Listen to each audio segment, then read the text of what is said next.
Hi everyone, I'm Amy Lee Miller, recruiter and hiring coach and consultant. Today I want to talk about one of my favorite things, which is curiosity and how you can use it, how you can, by heeding your instincts, you can better hone your focus and navigate your direction, including in the hiring process.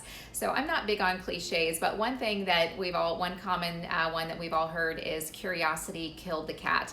I don't really understand that because they also say that a cat has 9 lives. But either way, you are not a cat. So get curious and get curious about what your instincts. So you can apply this to the hiring process, and here's how.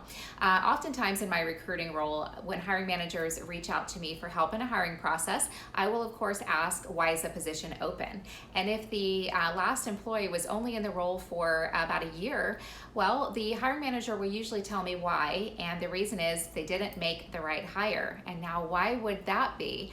Most of the time I find that it is because they didn't listen to their instincts. There was a concern in that particular candidate, and I know because the manager is telling me about it, which I really appreciate it. Thank you, hiring managers, for your communication, because in understanding what didn't work out with a certain candidate, I can better target my search and hit the ground running in the right direction from the start, understanding what is needed, what doesn't work, and why, and all of that. But I don't really like to use the word mistake, because I believe that my perspective rather is that if we're learning and growing from the information that we gather from a past choice that did not yield the desired outcome, then it's just experience. But if you do want to use the word mistake, the mistake in that hire, which ended up being a bad hire, was oftentimes the manager not listening to their instincts.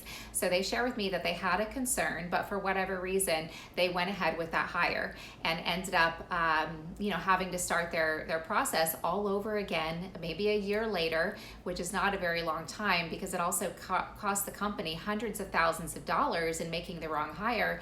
Then chances are, if it wasn't the right hire, you probably have some relationships that were damaged, or at least not as strong within the region.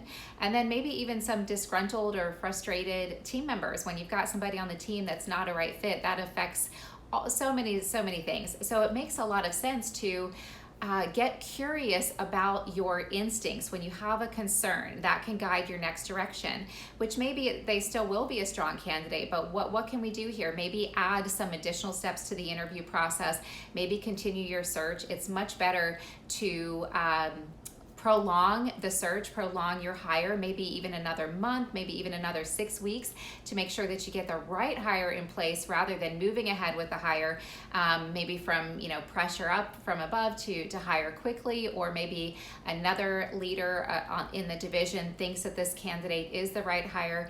Trust your instincts. They are trying to guide you in the right direction for a reason. So get curious. When you better heed your instincts in your hiring process, you can better hone your focus and move in the right direction. Hope that helps. If you like the video, remember to like and subscribe for more tips on how to hire with confidence.